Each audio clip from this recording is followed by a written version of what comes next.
بالله من الشيطان الرجيم بسم الله الرحمن الرحيم الحمد لله رب العالمين والعاقبة للمتقين والصلاة والسلام على سيدنا محمد وعلى آله وصحبه أجمعين وبعد اللهم علمنا ما ينفعنا وانفعنا بما علمتنا وزدنا علما يا رب العالمين.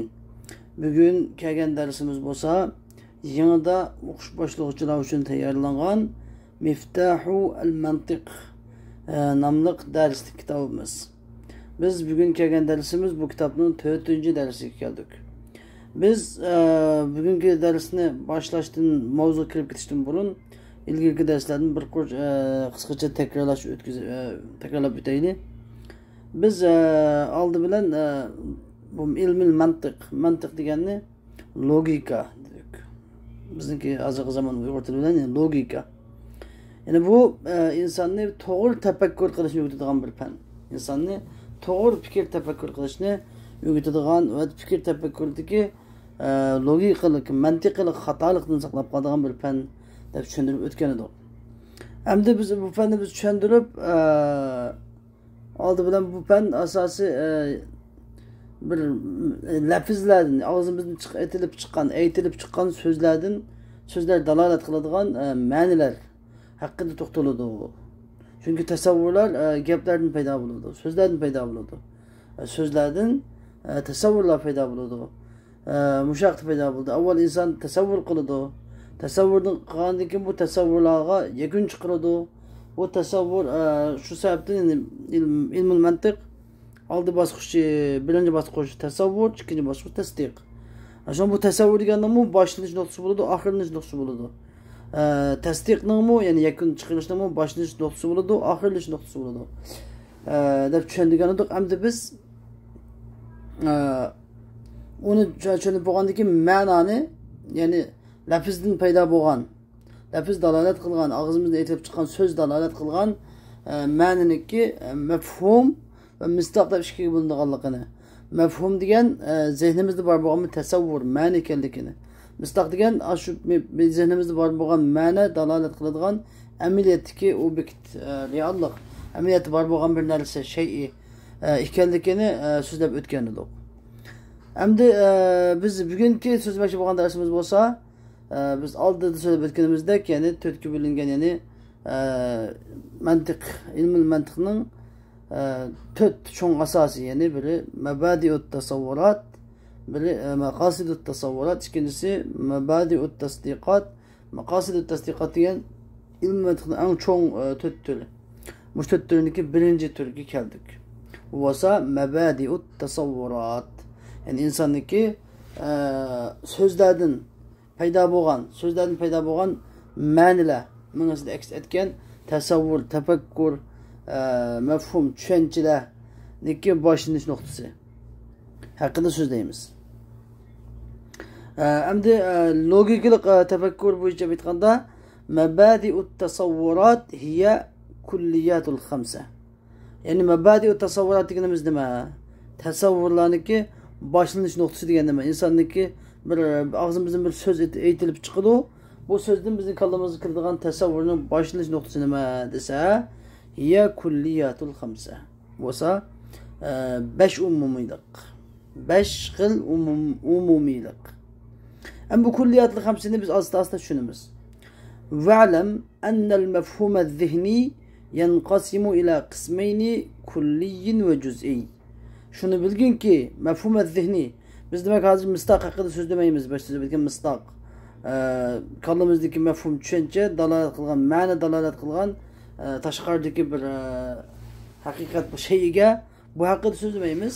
Biz shu ma'nimizdagi tasavvur qilgan shu ma'ni haqida so'zlaymiz. Endi bu shu ma'na insonning kallasidagi aks etgan, paydo bo'lgan, tasavvur qilingan ma'na yoki umumiy bo'ladi. Cho'ng jihatdan umumiy bir ma'na bo'ladi yoki xususiy, ya'ni parcha, qismiy bo'ladi. Ya umumiy bo'ladi yoki qisman bo'ladi. Endi u kulli, umumiy bo'lgani al-kulliyu in kana dakhilan fi az-zat bi an yakuna juz'an min al-ma'na al-madlul li lafzin kal hayawan an-natiq yusamma kulliyan zatiyan bin nisbeti ilal insan. Hem de bizim kulli dediğimiz yani umumiylik dediğimiz. Yani umumi düşünce.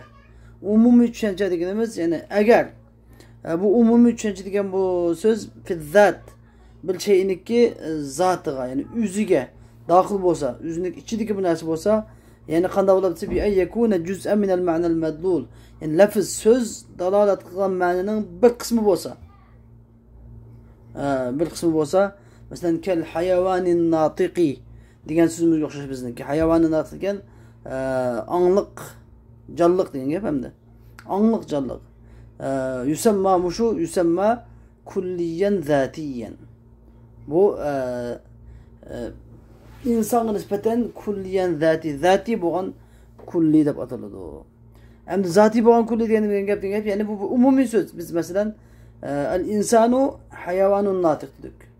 Al insanu hayvanun natiq desek, inson degan so'zga nisbatan hayvanun natiq degan bizniki bu bir ta'riflashimiz bir inson degan angliq jonliq degan bu angliq jonliq degan so'zimizning o'zi ash insonniki bütün vücuduga nima dalolat qiladi. İnsanın ya bir quluğa, ya paçığa, ya ki kallısıga bir yerga emas, faqat insonning bütün vücuduga dalolat qiladi.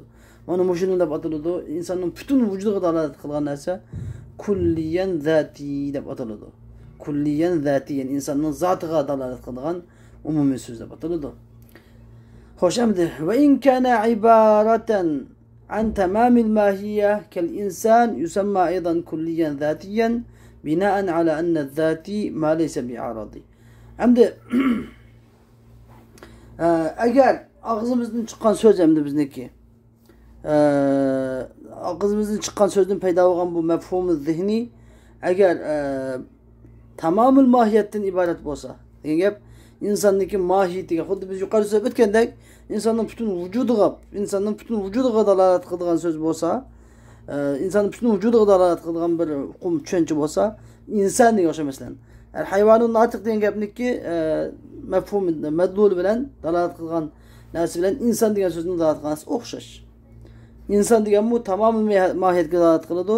Hayvanun natiq degan bu insonniki tamomiy vujudiga dalolat qiladi. İnsan degan o'xshash yusamma aydan kulliyan zatiya. Bu ham kulliyan zati deb ataladi. Yani bir şeyinki bütün vücuduga mahiyetiga dalolat qilgan umumiy so'z deb ataladi. Yoki umumiy ma'no deb ataladi. Bina'an ala anna zati ma laysa bi'aradi. Demiş bu ikkinisi her ikkinisi insan desem bu kulli zati hayvanun natiq degan so'z mu kulli zati deb ataladi desa, nemish qadisa ala anna zati ma laysa bi'aradi. Yani zati deganimiz zati degan kulli de umumiylikqa zati degan so'zni qo'shib qo'yganimizning o'zi ma laysa bi'aradi. Yani bu bir hadise emas. Hadisiga ait bir narsa emas. Bu belki bu maddaga ait bir narsa. Yani maddenin mahiyetiga dalolat qilgan narsa bo'lganligi uchun. Belki bu maddadagi bir hadisiga dalolat qilmoqchi uchun keyin paydo bo'ladigan, yo'qolib ketadigan hadisiga dalolat qilmay, inson desam bir insonniki rangiga yoki bir ovoziga yoki bir kuchiga dalolat qilmay, balki insonning o'ziga dalolat qilmoqchi uchun zati dedik. Yani insonning maddasiga, o'ziga dalolat, jismiga dalolat qilmoqchi uchun. Ammo oq, qora, igiz, paqa degan gaplanmasa bu arad. Yani insonning keyin paydo bo'ladigan shu moddada paydo bo'ladigan narsalar. Şu onda varlık için bunu biz ne deyimiz? Kulliyen zati de batayımız bunda kulli gaz. Hem de ve in kana haricen anil zat. Hem de bizdeki lafzdan paydo bo'lgan umumiylikqa dalolat qiladigan bu ma'no, bu uqum, bu mafhum zati agar biz tushunmoqchi bo'lgan shayiniki zotidan o'zidan tashqari bir narsa bo'lsa, ya'ni moddasida emas, tashqari bir narsa bo'lsa, bi'allam yakun kezalik yani yuqorqidek bo'lmay masalan. Al insonni tushundirmak, insonni bir ta'rif etmoqchi bo'lgan hayvonning natiq inson degan bir jonliq bir jonliq degandek emas, undaq bo'lmay, balki al inson kalmashi, inson degan mang'alaydigan hayvon deb tushuntirsam shayda. Yoki al inson ad-dahik desam masalan, mana bu chaqda mushadiki mang'alig'uchi yoki kulguchi degan gapning o'zi bu nima kulliyun zati bo'lmasdan balki kulliyun aradi bo'ladi bu. Bu kulliyun aradi. Chunki minish degan gap insondagi bir hadisa, insonda yuz bergan bir hadisa. Bu insandaki bir insonning bir moddasi emas, insondagi o'zida bor bo'lgan mohiyat, haqiqat tegi tekdi emas. Bu degan insonning paydo bo'lgan yuzaki bir ish. Kulish degan bu shu. Inson degan kulish degan insonning pat-pat paydo bo'lgan ish. Insondagi turaqliq bir insondagi haqiqati bo'lmaydi. Mana shunda kelib qolganda buni deymiz, buni kulliyun aradi deymiz, kulliyun zati demaymiz. Xo'sh, endi kulliyu zatini tafsili tushuntiramiz. Vel kulliyu zati. Kulliyu zati deganimiz imma an yakuna mushtarakan bayna mahiyatihi ve bayna mahiyati ghayrihi. Kal hayvani yashtariku bayna al-insani vel farasi ve ghayrihi feyusamma cinsen. Endi kulliyu zati u bir qancha to'liq bo'ldi masalan. Birinchisi kulliyu zati ya u o'zindagi mohiyati bilan ve o'zining g'ayrining mohiyatining orasida o'rtoq bo'ladi. Masalan, bir umumiy so'z bor bizda. Bir umumiy bir hukm bor, kalamimizda umumiy bir tushuncha. Bir lafzida umumiy so'zdan paydo bo'lgan umumiy bir tushuncha bor. Endi bu tushuncha bir bizning aslidagi bir şeyning mohiyatiga dalolat qiladi. U şeydan boshqa yana bir şeynikimi mohiyatiga, tegi-tektiga, moddasiga dalolat qiladi. Bu narsa ne deb ataladi desa, bu cins deb ataladi. Masalan, qanday narsa bo'lsa, kel hayvon. Bizning so'zimiz hayvon degan so'zimiz. Chunki hayvon degan so'z umumiy bir so'z. Yani jonliq degan umumiy bir so'z. Bu so'z faqatlam bir ot yoki inson yoki kala degandek ya birer hayvonotlarning bir turiga xos bo'lib qolmaydi. Balki bu hammaga umumiy. İçide janiba erkek biladigan içinde bir cenab-ı Allah'ın hammasiga umumiy bo'lgan bir so'z va umumiy bo'lgan bir hukm tushuncha. Unda bo'lgandan keyin bu hayvon degan so'zning o'zini yashtaliku baynal inson bilan faras, ot, undan boshqa butun ichida cenab-ı Allah narsaga o'rtoqlashadi. Jonliq degan gapim. Feyusamma jinsan. Mushuni deb ataladi, jins deb ataladi. Mana logika ilmida bizdagi hayvon degan gapimiz mushunga dalolat qiladigan o'zining ichiga bir muncha shakllarni o'z ichiga oladigan narsa jins deb ataladi. Masalan, insonga nisbatan hayvon degan nima? Hayvon degan jins bo'ladi. Hayvon jins bo'ladi. Onun keyin jinsning ostiga butun hayvonotlar hammasi kirib ketadi, insondan boshlab. Shuni jins deb ataymiz. Va bi ibaratin ukhra. Yana bir iborat bilan aytganda, al jinsu huwa kulliyun zati. Maqulun ala kathirina mukhtalifina fil haqa'iq. Cins degan nima desa, endi biz kulliyun zatini bunda bo'linadi deb, endi cins deganni tushuntirib bunda tushuntirsak, cins degan haqiqatlari, ya'ni mohiyatlari, tegi-tekti, vujudi muxtalif bo'lgan, nurg'unlagan narsalarga deyiladigan bir so'z. Bir so'z va shuni ishlatilgan bir ma'no, bir hukm deb bunda tushuntirsa bo'ladi. Ya'ni hammasi bir sifatda o'rtoq, bir sifatda, bir xil cho'ng bir jihatda o'rtoq. Ya'ni masalan jonliq desak, jonivar degan narsa o'rtoq, ammo ot, kala, qo'y, inson degandek bundaq nima jihat haqiqatlari muxtalif. O'ziniki cho'ng jihatdan bir jonivorlikda o'rtoq bo'lgan bilan uniki endi bu tur jihatda insonlar, hayvonotlar degan boshqa tur jihatda muxtalif bo'lgan narsa buni jins deb ataladi. Hani jins degan bu narsa. Endi ev yakunu muhtassan lil mahiyye. Ken natiqi yahtassu lil insani feyusamma fasla. Yoki endi bu kulli zati deganimiz yoki nima bo'ladi? Butun mahiyet bir muncha mahiyatni o'z ichiga olgan bir umumiy so'z bo'ladi.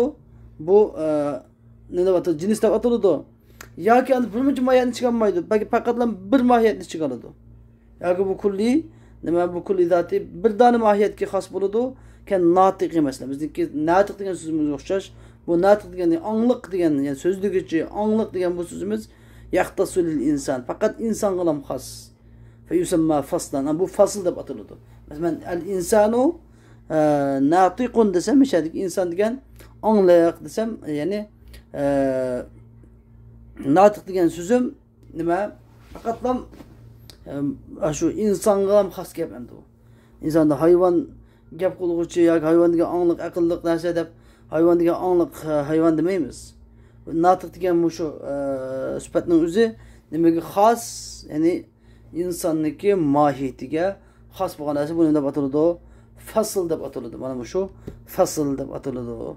Demak, hayvon degan umumiy bir jinsni boshqa shu hayvonning ichidagi boshqa mohiyatlardan ayirib chiqadigan narsa fasl deb ataladi. Fasl degan nima? Ayirib chiqish degan gap. Masalan, natiq degandek masalan. Endi va bi iboratun uxra, yana bir iboratlar muntaqim asalashtirib desak, adalashtirib, val fasl degan huwa kulliyun zatiyun maqulun ala kathirina muttafiqina fil haqaiq. Bizdeki fasl deganimiz yani haqiqatları muttafiq, haqiqatları bir xil bo'lgan, nurg'ulg'an narsalarga deyiladigan bir umumiy zatiy bo'lgan bir so'z deydi. Masalan, natiqi insonga nisbatan natiq degan so'zga o'xshash masalan. Natiq degan so'z butunlay er kishi natiq, ayol kishi natiq, cho'ng odam natiq, kichik odam natiq.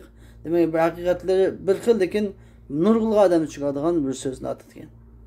Buni deb ataladi, fasl deb ataladi.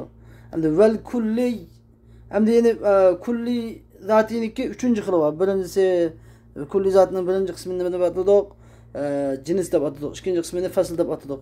Endi kulli vel kulliyullezî huve ibaretun an tamamil mahiyeti kel insan li'annehu ibaretun an mecmu'il hayavaniyeti ve natiqiyye feyusemma nev'a. Endi ve kulli zatinin üçüncü türü olsa yani mahiyetinin tamamı dalalet kıldıgan. Yani ağzımızdan bir söz çıkıyordu, bu sözden bir mana kallımız hazır buludu. Muşu mana, muşu ukum, muşu mefhumumuz zihninin üzü nemege dalalet kılıyordu. Yani şu bir şeyin ki mahiyetinin tamamısıga, tuluk üzüge. Anladın? Fakat şu bir şeyin ki, anda nemede yukarıdaki cinstek birkaç mahiyetler gibi dalalet kılmaydı.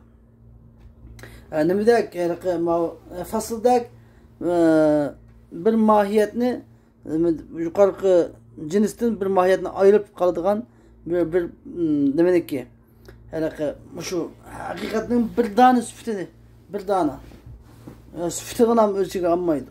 Belki şu hakikatin hem minasını ölçüge aldığan hem minasını dalalet kılıdığan bir ukumba. Bu bozkası mesela bizdeki ekel insan diyen sözümüz okşaş.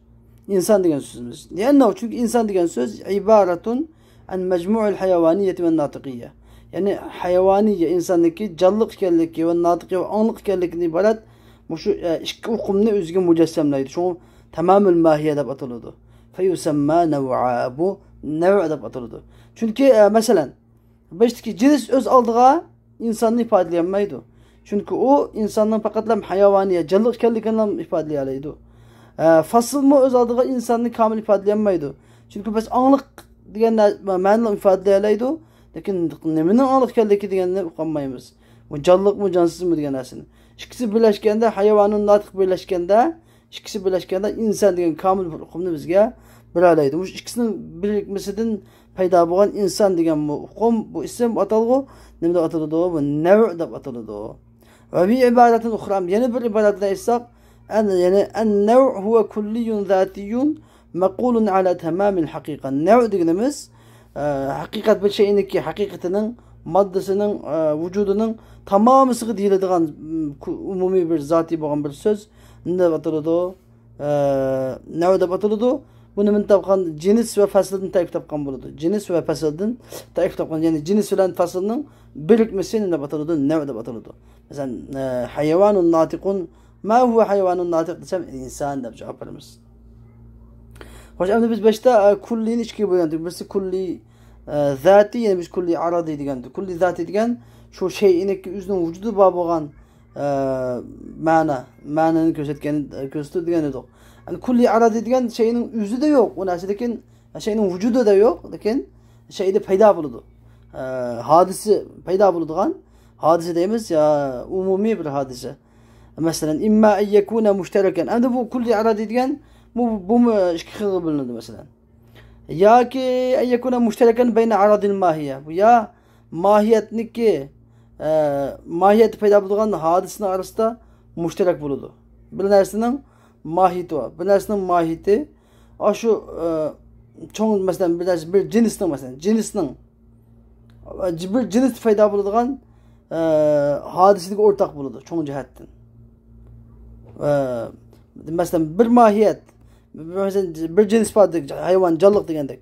Şu canlıq degan narsaning hammasida paydo bo'lgan umumiy bir hodisani bildiradigan hukm bor. Masalan, kal mashi. Mashi deganga o'xshash.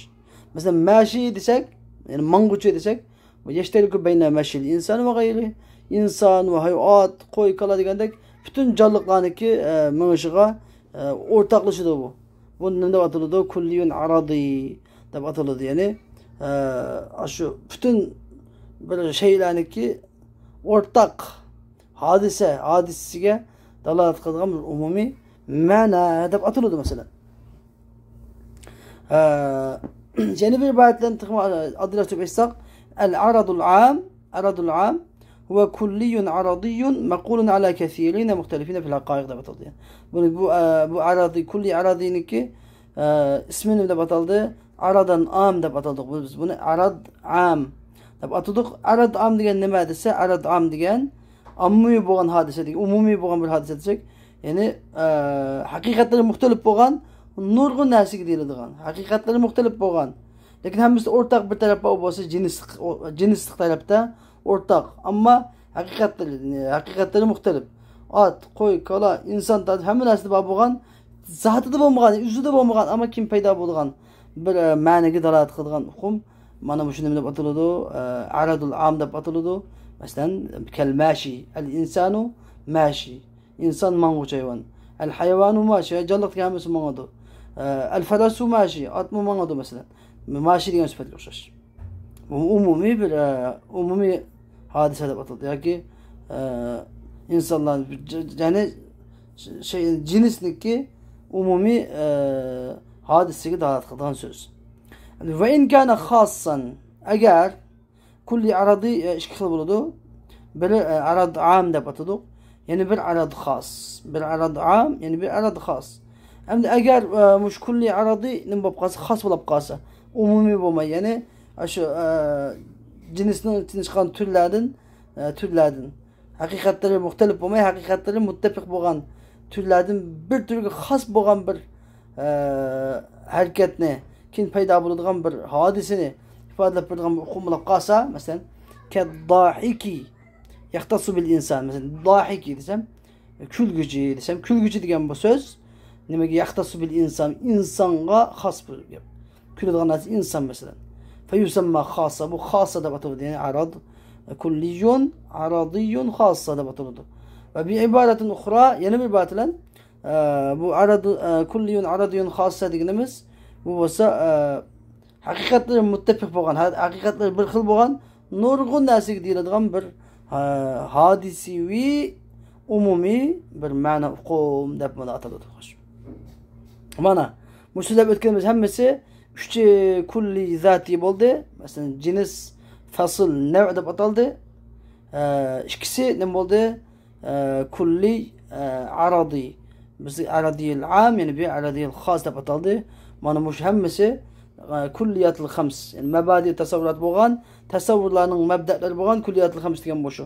Mana endi ash bizniki insonning tasavvuratida, tasavvurga davomli umumiy holat paydo bo'ldi avvalan. Xususiy holat paydo bo'lmay, umumiy holatda paydo bo'ladi. Umumiy holatlar yoki shu biz tasavvur qilmoqchi bo'lgan shayiniki haqiqati, mohiyati shuniki bütün nimasi vujudi haqida. Shuniki vujudi haqida bir tasavvur paydo bo'lgan bo'ladi. Yoki shuniki vujudi haqida emas. Shuniki vujudi haqida emas, balki onun da paydo bo'ladigan hodisalar, ahvollar, sifatlar haqida tasavvur qilamiz. Shu tasavvurlar bilan ishlab jimi tasavvurlarniki mush tasavvurlardan boshlanadi. Undan keyin o chiqqan tasavvurlarni tunishtiramiz. Boshqalarga o'zimiz tasavvur qilgandan keyin buni bir ta'rifat chiqaramiz.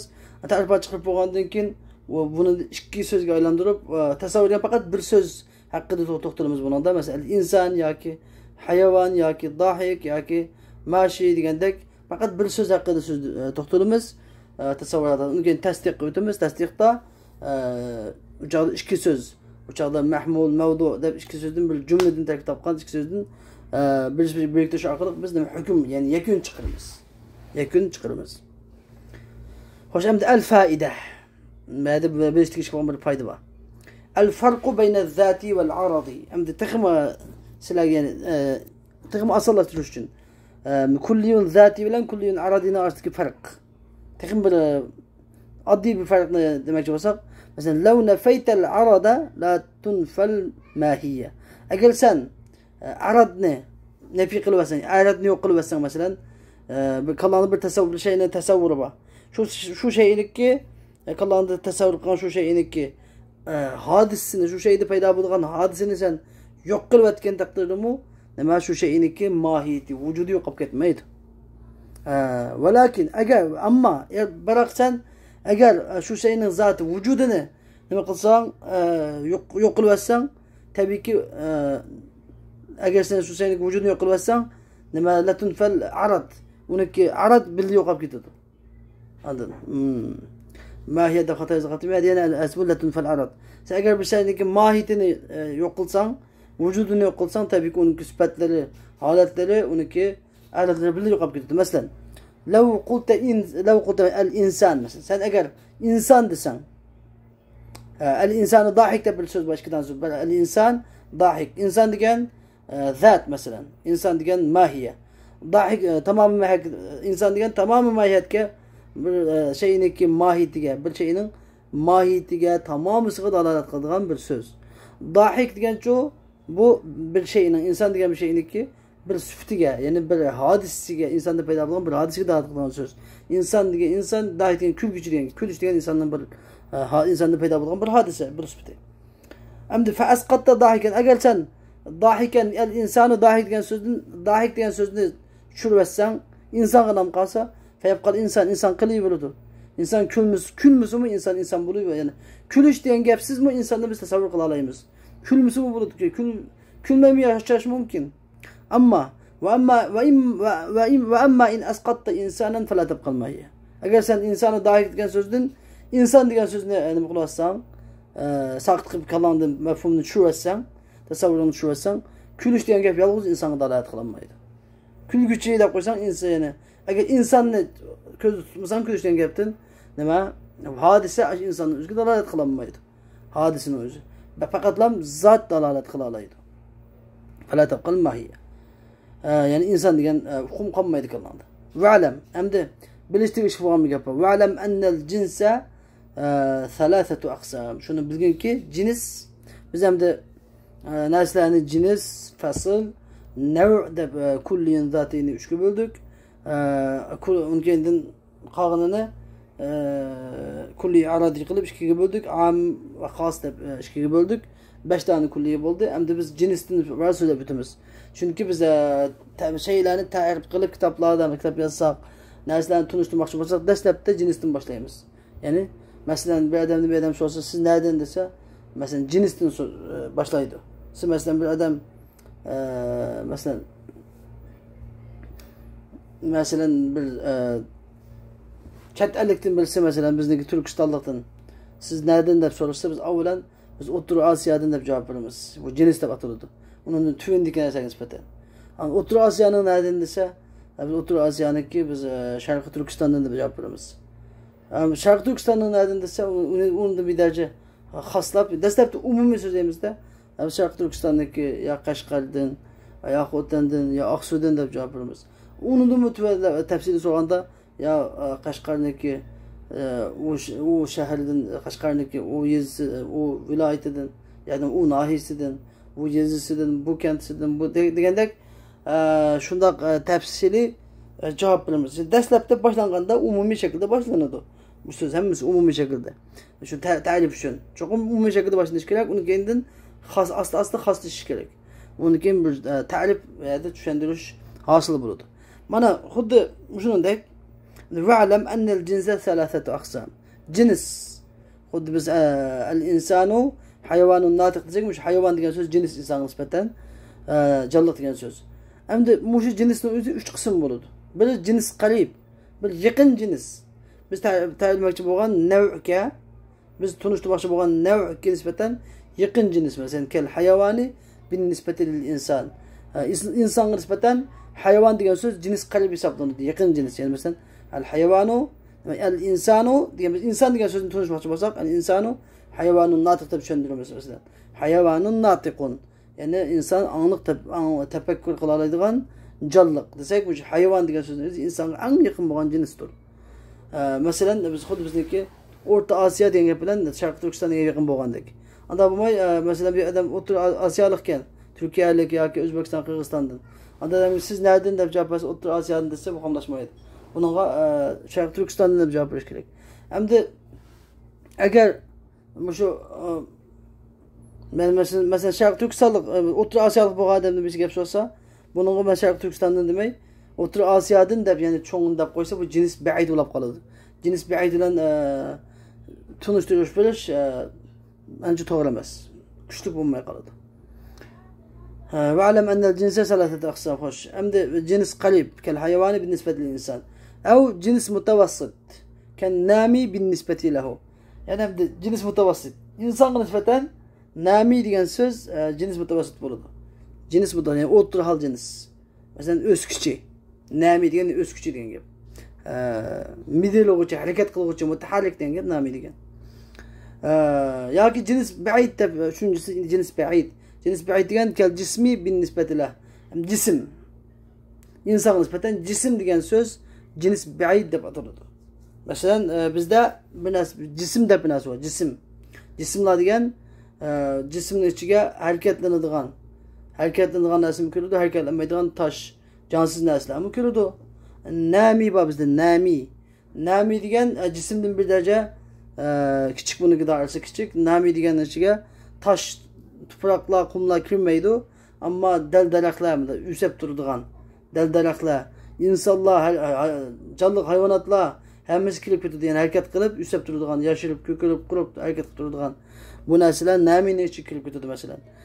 Namini yeni bir daraja xaslasak doirasini o'chada hayvon bo'ladi. Hayvon degan namini ekan bir daraxt bo'lsa, yeni bilsaydi bo'ladi, jonli insonlar, jonli hayvonotlar bo'ladi. Hamda biz inson degan gapga nisbatan, biz inson degan so'zimizga nisbatan hayvon degan insonga eng yaqin jins, eng yaqin tunishtiradigan jonliq degan so'z insonga eng yaqin jins bo'ladi. Nami degan so'zimiz insonga o'rta hal jins bo'ladi. Jism degan so'zimiz insonga nihoyatda yiroq jins bo'ladi. Masalan, al insanu jismun deb qo'ysam, inson degan bir jism deb qo'ysam, bu nihoyat yiroq tunishtirish to'g'ri bo'lgan bo'ladi, lekin bek yiroq. Ya'ni bek yiroq gap bo'ladi. Masalan, bir adam ben sizlerden de sorsa onu ben yarışardın degan gap bo'ladi. Hamda nami degan undan biraz yaqinroq ekan, yana nima qaraganda hayvon degan qaraganda yiroq. Ya'ni inson degan emas, inson degan o'sib turadigan narsa. Ya'ni desa u chaqda dal-daraxt o'sib turadigan narsa, hayvonotlarmi, otmi, qo'ymi, kalimi, hayvonotlarmi o'sib turadigan narsa. Faqat biz inson degan emas, inson degan bir jonliq deganda insonga nisbatan yaqin bir jins bo'ladi. Lekin bu mu komil bo'lmaydi. Inson degan bir jonliq deb qo'ysam, ayolib bo'lmaydi-da. Buni ayirish uchun insonning jonliq ekanligini boshqa jonliqlardan ayirish uchun fasl degan, ya'ni al-insanu hayvonun natiq degan so'zni qo'shganda ondan aniq tafakkur, inson degan aniq tafakkur desam, insonning tamomisiga dalolat qiladi. To'g'ri bo'lgan bir ta'rif bo'lgan bo'ladi. Hamda mulohaza, ya'ni silsilatul kulliyat, kulliyat silsilasi deydi. El-mutahayyiz, yani boşluktan, yani bu alem boşluğundan urun ep turgan neyse imma cisim, ya cisim buludu ya hadise buludu. Cisim degan madde hamda. Vel cisim degan imma nami ya ki öz küçü buludu ya ki gayri nami öz küçü emas buludu. Ya ki dal-daraxt, hayvanotlardek üsep turgan buludu ya ki gayri nami taş, tuproqdek, tağlardek ösmeydigan buludu. Ve nami üsüp durduğunu imma mutaharrik bil irade. Üzü halap hareketlendiğin buludu ya ki üzü halap hareketlenmediğin buludu. Hem de vel mutaharrik bil irade. Yani halap hareketlendiğin hayvanatla üzü halmasının üzü mecburi hareketlendiğin dal-daraxtlar mesela. Hem de vel mutaharrik bil irade. Üzü halap irade kılıp hareketlendiğini ya imma mufakkir bu tefekkür kılalaydıgan anlık buludu ya ki gayri mufakkir tefekkür özadı tefekkür kılamaydıgan ansız buludu. Tefekkür kıladığını tabii ki insan, tefekkür kılamadığını hayvanatlar, başka hayvanatlar. Hadihi kulluha cins. Yukarıdaki cisim, nami, mutaharrik diyen hemmesi cinstir. Velakin kullu silsiletin minha bin nispeti lima tahtaha cins. Ama eski bir gap. Her bir silsile, yukarı silsilenin her bir silsile aslındaki dersine nispeten cins. Mesela cisim namiye nispeten cins. Nami mutaharrik nispeten cins. Ama aslındaki dersine nispeten cins buludu. Ve bin nispeti lima fevkaha nev'. Üstündeki dersine nispeten nev' buludu. Bak mühim. Yani mesela cisim aslındaki namiye nispeten cins buludu. Hem de hoş. Nami diyen sözümüz aslındaki mutaharrik nispeten cins buludu. Üstündeki cisim nispeten buludu. Nev' buludu. Bu şimdi adası inek buluyoruz gerek. Ve fenekul şunu deyimiz ki insan diyen nev'. Leyse tahtu huna. İnsan bir nev'. Onun aslı yok bir nev'. Onun aslı hiç kadar bir nev' yok bir nev'. İnsan diyen şurada bir tür ki insanın aslı bir türü yok. İnsan bir tür. Hayvanatların içindeki insan bir tür. Bu türün aslı bir tür yok. Ama insanın yukarıda hayvan diyen bir tür var. Hayvanın yukarıda nami diyen bir tür var. Naminin yukarıda ama cins var demek çabda. İnsanın üstünde hayvan diyen bir cins. Hayvanın üstünde nami diyen bir cins. Cinsin üstünde cisim diyen bir cins var. Aslığa nispeten cins, üstüne nispeten buludu, nev' buludu. İnsanın aslı da nev' yok. Vel mutaharriku bil iradeti akrabu cinsillah. Hamdi. Mutaharriku bil irade yani öz iradesi ile hareketlengücü diyen insanın en yakın cinsi yani hayvan gibi. Hoş. Ve nami cinsun mutavasıtla insana nispeten ve otur hal cinstir. Vel cisim insana nispeten yirak cinstir. Tenbih, agalandırış, eskertiş. Kullama kana cinsun akrab fit ta'rif yekun aqwa. Am ta'rif binasını biz tasavvur kalımız gelen tasavvurların tunuşturuşta. Çünkü tasavvurun ki başlangıç noktası neslendi kalımız umumi bir hukum oldu. Tasavvurun başlangıç noktası kalımız fedavamı umumi bir hukum. Ahirliş noktası çoğu şu umumi hukumdan şekillengen bir ta'rifat, bir tunuşturuluş. Manın bu şu tunuşturuşuna ihtiyaç bulunduğumuzda her kıtım biz kanca yakın boğan nev'uka yakın boğan cins bilen tanıştırsak bu ta'rif en küçük boğan buludu. İnşallah kinki dersimizde biz ta'rifini alımız inşallah. Yani makasidi tasavvurat boğan ta'rifini alımız. Ve ahiru davana elhamdülillahi rabbil alemin.